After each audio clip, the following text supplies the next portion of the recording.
तो कंस्ट्रक्टर सबसे important part है किसी भी क्लास का। कंस्ट्रक्टर एक तरह से क्या होता है कि ऑब्जेक्ट क्रिएटर कह सकते हैं या ऑब्जेक्ट क्रिएट करने वाला, ठीक, कंस्ट्रक्ट करने वाला। और अगर आप कंस्ट्रक्टर नहीं बनाए रहते हो तो जावा खुद का एक डिफॉल्ट कंस्ट्रक्टर देता है जिसकी मदद से आप ऑब्जेक्ट क्रिएट करते हो, ठीक। लेकिन अगर आपको आगे चल कर के यूजर डिफाइंड कंस्ट्रक्टर चाहिए या आपको अपने हिसाब से कस्टम कंस्ट्रक्टर चाहिए जो अपने हिसाब से वैल्यू को इनिशियलाइज करता हो, तो उसके लिए हम इसका यूज कर सकते हैं। तो दो ही काम करता है कंस्ट्रक्टर। ऑब्जेक्ट क्रिएट करता है और एट्रीब्यूट्स को इनिशियलाइज करता है, उसमें वैल्यू को at the time of object creation, ठीक है। तो कह सके कंस्ट्रक्टर क्या होता है, एक स्पेशल मेथड होता है that is use to initialise object. Initialise object का मतलब कि उसमें मेमोरी एलोकेट करता है उस ऑब्जेक्ट के लिए, उसके एट्रीब्यूट्स की वैल्यूज प्रोवाइड करता है, ठीक, क्लियर। तो ये एक तरह से क्या होता है, ऑब्जेक्ट को क्रिएट करने का सबसे कह सके इम्पोर्टेंट फेज होता है कि जब ऑब्जेक्ट क्रिएट किया जाता है तो ये उसकी मेमोरी एलोकेट कराता है, उसके एट्रीब्यूट्स को वैल्यूज इनिशियलाइज प्रोवाइड करता है, इनिशियलाइज करता है। तो ये सारे काम से वो करता है। देन आप class is created, it can be use to set initial value of the object attribute. Initial का मतलब स्टार्टिंग वैल्यू या डिफॉल्ट वैल्यू प्रोवाइड करता है जब ऑब्जेक्ट क्रिएट किया जाता है एट्रीब्यूट्स को। देन और उसके साथ साथ जब हम ऑब्जेक्ट क्रिएट करते हैं तो ऑब्जेक्ट एक ही बार कॉल किया जाता है। जो ऑब्जेक्ट कॉल किया जाता है किसी भी ऑब्जेक्ट के लाइफ टाइम में कंस्ट्रक्टर को एक ही बार कॉल किया जाता है, ठीक। जब ऑब्जेक्ट क्रिएट किया जाता है तभी कॉल किया जाता है, और फंक्शन कई बार हम कॉल कर सकते हैं। डिफरेंस ये है, ये स्पेशल फंक्शन है जो क्या होता है एक ही बार कॉल किया जाता है जब ऑब्जेक्ट क्रिएट किया जाता है, और फंक्शंस को हम कई बार रिपीटेड यूज कर सकते हैं जब जरूरत पड़ती है, ठीक, क्लियर। तो इसमें कोई सेट ऑफ इंस्ट्रक्शन या सेट ऑफ कह सके लॉजिक नहीं होते हैं। इसमें केवल क्या होते हैं, इनिशियलाइजेशन फेज लिखा जाता है, इनिशियलाइजेशन कोड लिखा जाता है कि वो एट्रीब्यूट्स को इनिशियलाइज कर सके, ठीक, क्लियर। और ज्यादा कोड्स इसमें इंक्लूड नहीं किया जाता। ये नोट डाउन करो। कॉलेज है। हाँ, तो ये आपका एक तरह से कैसे हम कंस्ट्रक्टर डिक्लेयर करते हैं। तो कंस्ट्रक्टर हम डिक्लेयर कर लेते हैं कैसे, तो हम एक सेपरेट क्लास बनाते हैं। अब इसको हटा देते हैं, फिर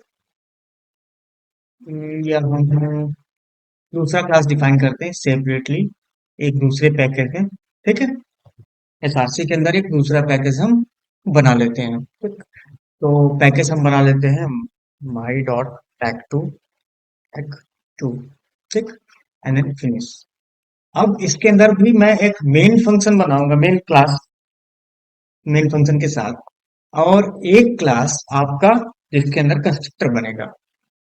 तो यहाँ पे मैं ऐप नेम से डिफाइन कर लेता हूँ जिसके अंदर मेन फंक्शन होगा, और एक क्लास होगा जैसे मैंने लिख दिया यहाँ पे एम्प्लॉय। एम्प्लॉय एम्प्लॉय के अंदर मेन फंक्शन नहीं होगा।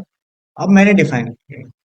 अब क्या होता है कि जब भी हमको क्या करना होता है, डिफाइन करना होता है, जैसे मैंने लिख दिया यहाँ पे स्ट्रिंग, जैसे कि एट्रीब्यूट सबसे पहले डिफाइन करोगे, जैसे मैंने लिख दिया स्ट्रिंग नेम, जिसमें क्या होगा, एम्प्लॉय का नाम स्टोर होगा। फिर दूसरी चीज क्या, हम एम्प्लॉय का डिटेल्स स्टोर करेंगे, जैसे एज हो गया, ठीक। सैलरी मुझे स्टोर करके रखना है, तो यहाँ पे मैंने लिख दिया डबल टाइप का सैलरी, ठीक। इसमें फ्रैक्शन वैल्यू रहेगा तो डबल मैंने कर दिया, और ये इंटीजर रहेगा, और नेम स्ट्रिंग रहेगा। तीन ही फील्ड अभी रहने देते हैं। अब कंस्ट्रक्टर, अब जब कंस्ट्रक्टर डिफाइन करते हैं तो कंस्ट्रक्टर ऐसे कि मैं कहूँ कि जब मैं ऑब्जेक्ट बनाऊं उसी टाइम इसमें वैल्यू जाना चाहिए, किसके अंदर, एट्रीब्यूट्स के अंदर, ठीक। तो कंस्ट्रक्टर कैसे बनता है आप देखना ध्यान से। कंस्ट्रक्टर लिखा जाता है पब्लिक, और कंस्ट्रक्टर किस नेम से बनता है, क्लास के नेम से बनता है। क्लास नेम लिखा, पैरेंथेसिस दिया क्योंकि ये भी एक फंक्शन है, स्पेशल फंक्शन है, फिर इसको स्टार्ट एंड क्लोज कर किया। तो इसको बोलते हैं डिफॉल्ट कंस्ट्रक्टर।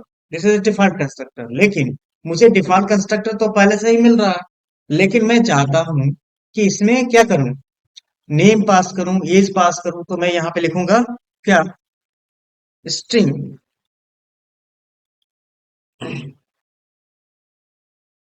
न्यू नेम, नया नेम, और यहाँ पे and new age, then comma, double,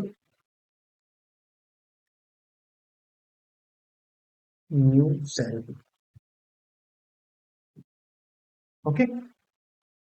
उसके बाद जब इनिशियलाइज किया जाता है तो दिस लिखा जाता है, दिस की word is denote current class instance. तो मैं लिखूंगा दिस डॉट एज, या दिस डॉट, पहले नेम लिख देता हूं, दिस डॉट नेम इक्वल क्या, न्यू नेम। तो जो नया नेम आ रहा है वो किसके अंदर इंस्लाइज हो गया, क्लास के एट्रीब्यूट के अंदर इंस्लाइज हो जाएगा। ठीक, इसी तरीके से सबका लिखेंगे हम, this dot age equal new age, initialize हो गया। ठीक, फिर this dot salary equal new salary, initialize हो गया। तो यही प्रोसेस बस लिखा जाता है किसके अंदर, कंस्ट्रक्टर के अंदर, इनिशियलाइजेशन प्रोसेस। ठीक है, अब इनिशियलाइजेशन प्रोसेस डिफाइन कर लिया मैंने। अब जाते हैं ऐप के अंदर। तो जब मैं ऑब्जेक्ट बनाऊंगा लिखूंगा employ E1 equal new employ. तो देखो न्यू एम्प्लॉय में क्या है, क्या क्या पास करना है, तीन चीजें मुझे पास करनी ही करनी है। वो क्या हो सकता है, नल इसलिए पहला है क्योंकि वो स्ट्रिंग है, स्ट्रिंग की डिफॉल्ट वैल्यू नल होती है, और बाकी के जीरो जीरो होता है क्योंकि नंबर है दोनों। तो यहाँ पे हम अब पास करते हैं, जैसे मैंने लिख दिया यहाँ पे,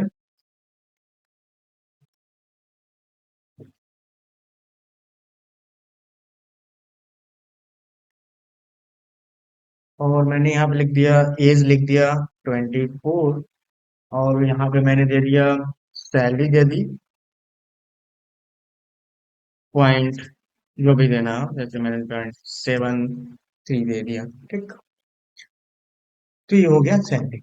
अब मुझे एक्सेस करना वन बाय वन। तो यहाँ पे मैं प्रिंट कर सकता हूँ system dot out dot println, and then क्या लिखूंगा, E1 डॉट नेम, क्या मैंने सेट किया वो मैं एक्सेस कर सकता हूँ। नेम क्या क्या सेट किया, फिर मैंने एज क्या सेट किया, और सैलरी क्या सेट की, वो मैं एक्सेस कर सकता हूँ। उसके पहले मैं यहाँ पे प्रिंट भी कर सकता हूँ, कर देता हूँ नेम कॉन्केटेशन करके, हम एक मैसेज डाल देते हैं यहाँ पे, ये नेम है, ये एज है, और ये क्या है हमारा, सैलरी है। प्रिंट कर देते हैं। ठीक, क्लियर। अब मैं रन करता हूँ तो मुझे आउटपुट क्या मिलेगा, यहाँ देखो सारी डिटेल्स मिल गई कि वो किसके अंदर स्टोर हो गया, जाकर के इनिशियलाइज कर देता है वो। जब आप कंस्ट्रक्टर में पास करते हैं तो वो वेरिएबल में इनिशियलाइज कर देता है, और वेरिएबल को जब एक्सेस करेंगे तो वैल्यू मुझे मिल जाएगी। ठीक है, तो कंस्ट्रक्टर का काम यही होता है कि वो इनिशियल वैल्यू प्रोवाइड करता है जब ऑब्जेक्ट क्रिएट किया जाता है। ठीक, और उस ऑब्जेक्ट के जितने भी एट्रीब्यूट्स हैं सबके अंदर वैल्यू चली जाती है। क्लियर। तो ये हमारा कंस्ट्रक्टर का प्रोसेस होता है। तो कंस्ट्रक्टर प्रोसेस जब भी define, note that the constructor name must match the class name. पहली चीज, पहला रूल क्या है कि क्लास को नेम को मैच होना चाहिए कंस्ट्रक्टर। एंड देन जैसे कि आप इसमें रिटर्न टाइप नहीं होता, can not have a return type, मतलब ना ही वॉइड और ना ही किसी भी टाइप को आप रिटर्न टाइप यूज करते हो, इसमें रिटर्न टाइप होता ही नहीं है। इसमें public and then class name लिखा जाता है, एंड देन पैरेंथेसिस। ठीक है, क्लियर। तो इसमें रिटर्न टाइप नहीं होता। Also note that the constructor is a called when the object is created, मतलब एक ही बार कंस्ट्रक्टर कॉल होता है जब ऑब्जेक्ट क्रिएट करते हो, उसके बाद नहीं, दोबारा ऑब्जेक्ट क्रिएट करना हो तब कॉल करते हो। ठीक, लेकिन जब एक ही ऑब्जेक्ट में, एक ही आइडेंटिफायर में दो बार अगर हम न्यू कीवर्ड का यूज करके ऑब्जेक्ट कॉल करते हैं तो पुराना जो मेमोरी होता है इरेज करके वो नया मेमोरी एलोकेट कर देता है। ठीक, क्लियर। तो पुरानी मेमोरी वो इरेज कर देता है और नई मेमोरी एलोकेट करता है उसी ऑब्जेक्ट के नेम से। All classes have a constructor, जितने भी क्लासेस होते हैं वो कंस्ट्रक्टर प्रोवाइड करते हैं, डिफॉल्ट कंस्ट्रक्टर प्रोवाइड करते हैं। अगर हम कोई कंस्ट्रक्टर डिफाइन नहीं करते हैं तो डिफॉल्ट कंस्ट्रक्टर मैंने कई बार डिफाइन किया, आपको बताया। Then Java create one for you, however then you are not able to set initial value for object attributes. तो जो डिफॉल्ट कंस्ट्रक्टर होता है उसमें कुछ वैल्यू सेट नहीं कर सकते, वो एम्प्टी होता है, उसका पूरा बॉडी एम्प्टी होता है, उसमें पैरामीटर पैरेंथेसिस पूरा एम्प्टी होता है। वो केवल ऑब्जेक्ट बनाने के लिए आपको प्रोवाइड करता है जावा। ठीक है, तो अगर आपको कुछ इनिशियलाइज करना है, उसमें वैल्यू पुट करना, तो खुद का कंस्ट्रक्टर डिफाइन करना होगा, जैसे कि हमने अभी ये बनाया हुआ। ठीक है, जो कंस्ट्रक्टर डिफाइन किया उसको यहाँ पे हम यूज कर। ठीक, क्लियर। तो ये कंस्ट्रक्टर जो हमने डिफाइन किया वो यहाँ पे हम क्लियर, ये रहा हमारा कंस्ट्रक्टर। ठीक है, तो कंस्ट्रक्टर क्या होता है कि क्लास के एट्रीब्यूट्स या ऑब्जेक्ट के एट्रीब्यूट्स को वैल्यू प्रोवाइड करना, सेट करने के लिए यूज किया जाता है, और साथ ही साथ वो ऑब्जेक्ट भी क्रिएट करता है। ठीक, बाय डिफॉल्ट वो ऑब्जेक्ट ही क्रिएट करता है डिफॉल्ट कंस्ट्रक्टर। लेकिन जब जो हम अपना बनाते हैं कंस्ट्रक्टर, उसमें इनिशियलाइज भी करते हैं, इनिशियलाइजेशन पेज भी लिख देते हैं कि वो वैल्यू आ रही है और वो किसको प्रोवाइड करेगी, इस वाले वेरिएबल्स में वो पास करती रहेगी। ठीक है,